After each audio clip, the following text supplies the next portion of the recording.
San Miguel de Allende, A Different Perspective, Part 4, Meche's Heart. Meche is not only beautiful and loving, her life is full of richness. I said to her, "Do you know the richness that you have for all the things that you have in your heart, and because you share it with your family, with your neighbors, and with us? It is for that reason that you have such beautiful flowers in your garden. Look at that special flower. It's unique in your garden. That flower is you, a beautiful sunflower." And she began to cry for everything I was telling her. Her heart was open to listen and understand what I was saying. I am sure that now, each time she sees her flowers, she knows that she is not alone, that there is someone speaking to her every day.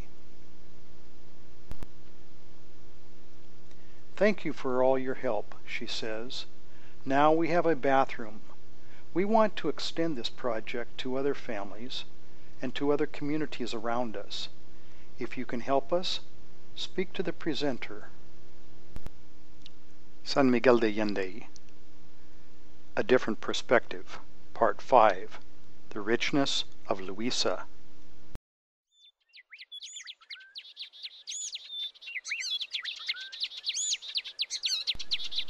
Luisa's house is very beautiful in its simplicity, full of flowers, with great harmony, as is her life. It is comforting to see this beautiful bougainvillea as a covering over the entrance to her house, and to pause beneath it, to feel the freshness of its shade, after having been in the intense heat.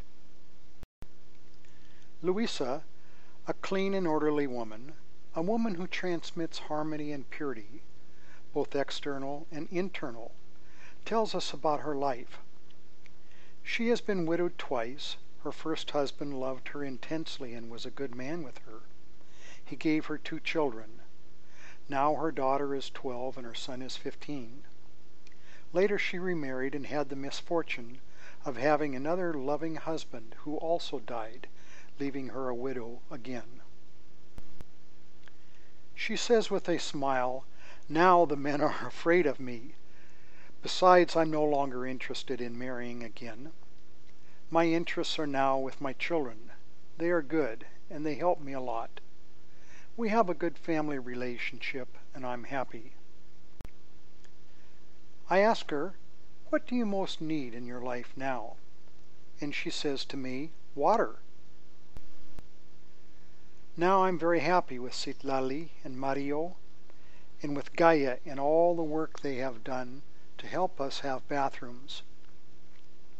They have brought a lot of happiness into our homes. Before, our situation was very difficult. My children are very happy that they no longer have to wait and go out in the field at night in order to go to the bathroom. I am surprised that without water, her garden is so full of flowers.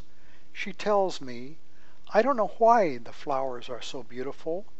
My neighbors ask me how I do it if I don't have water. I tell her it is you. What makes your garden so beautiful is that you are pure love. And in this manner God is speaking to you, because you are acting with love toward yourself, toward your children, your neighbors, and toward life itself. Do you know what I mean?" And she asks me, "Is that really true? Is God speaking to me through my flowers?" More surprises of love from Luisa. She tells me that she is caring for this little boy who is so beautiful and calm. He's the son of a neighbor woman who works in San Miguel. She says that she loves him a lot and enjoys taking care of him. We can see how much he loves Luisa. She tells us that when his mother comes to pick him up, he cries and doesn't want to leave. I can easily see why the boy seems so calm and attended to, because he's so full of love from Luisa, this love that she reflects in every corner of her home. Everything is harmonious, with an energy that you can breathe in from all around her. She invites us to stay and learn more about her. I realize the richness that she possesses, and I say to her, "Do you know that you are very rich?" Seeing the flowers, Paul, the photographer, says to us, "Look at these two roses together." And I say to her, "They are your husbands who are always looking after you." It seems that she is beginning to understand me, and she tells me, "It's true, they are here. I can feel them in my heart." In this moment she is teaching me, with love and strength, how she has faced her life. Her only complaint has been, "We don't have any water because the government has tricked us. They came to install a big water tank, and everyone in the village put their hopes in the hands of the government."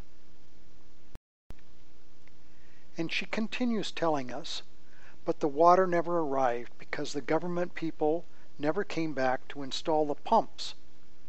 We still have to wash our clothes in the river, which is a long way away.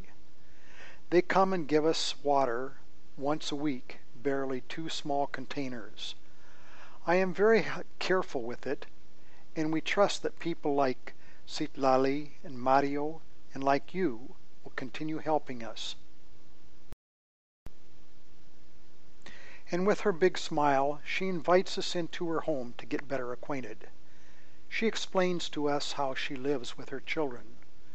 From this, I experience a great deal of admiration and respect for her. She is giving me a huge lesson, how it is possible to live with so little, yet to smile so much.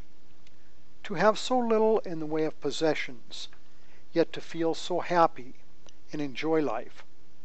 Without realizing it, she understands life and smiles at it. Her connection with nature is such that it makes her harmonious and loving.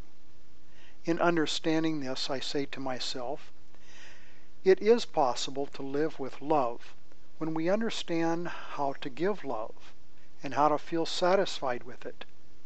This is the secret of Luisa, that she has shared with us so openly and full of wisdom. Wisdom that we have been losing, those of us who live in the city, surrounded by noise and concrete and worried about our possessions. Our consumer society has made us think that we need a lot of things. We continue to lose the essence, forgetting who we really are. We continue drifting further away from our real nature and forgetting why we are here and who we are. We are preoccupied with work and having stuff, and this is creating a large inner emptiness. We go around looking for the idea of happiness that we have been sold by the marketers, based on jobs, marriage, children, money, and a mistaken idea of success. This continues generating in us an emptiness that we try to fill with more things, often leading to addictions of various kinds. But it is just an escape. This is what consumerism has caused in us. Being aware of this is how we can live a life of congruency with love. This is the story of Luisa.